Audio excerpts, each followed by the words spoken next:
هبت نفحات أنسية فشد البلبل ألف تحية وبدا البدر الليلة شوقا يلقي الأنوار الذهبية يلقي بسم اللہ.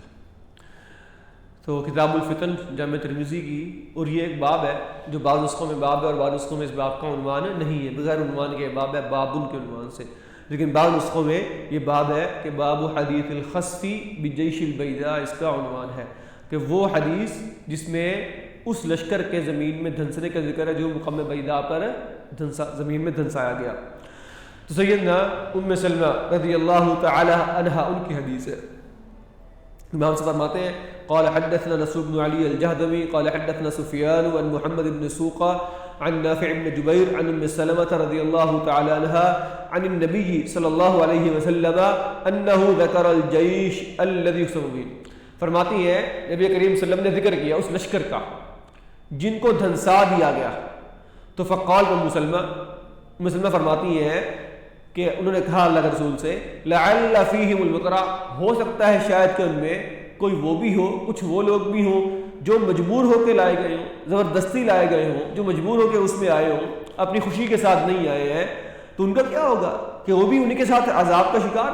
تو فرمایا آپ نے قال انہم یبعثون علی نیاتہم، وہ تمام لوگ اٹھائے جائیں گے اپنی نیتوں کے مطابق، اپنی نیتوں کے مطابق. تو یہ حدیث ہے جس میں اصل میں مختصر حدیث ہے اور لمبی حدیث میں اس لشکر کے دھنسنے کی پوری تفصیلات جو ہے وہ موجود ہے. جو لشکر بیت اللہ پر حملہ کرنے کے لیے آئے گا تو فرمایا اللہ تعالیٰ ان کو جو ہے بیضاء مقام پر دھنسا دے گا.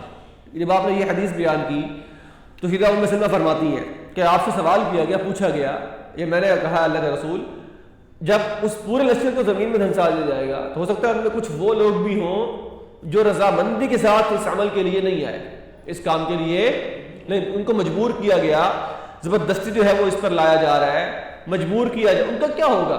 ٹھیک ہے، وہ تو اس گناہ میں شریک نہیں نا، مجبور ہو کے آ گئے. تو آپ نے فرمایا کہ انہم یبعثون علی نیاتہم، اللہ ان کو ان کی نیتوں کے مطابق اٹھائے گا.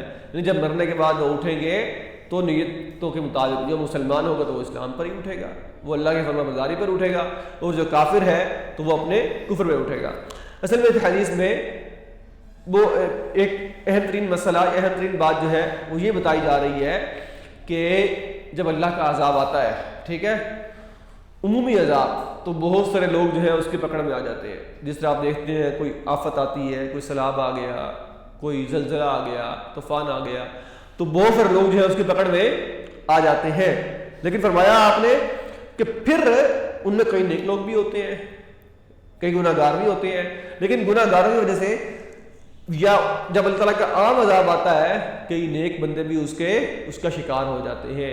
لیکن اللہ تعالیٰ انہیں پھر ان کی نیتوں کے مطابق اٹھائے گا کہ جو ان کی نیت ہوگی. اس سے پتہ یہ چلا، جسے ایک اور حدیث میں بھی آتا ہے، آپ نے فرمایا کہ انما الاعمال بالخواتیم، بھئی دار و مدار کس پہ ہوتا ہے انسان کا؟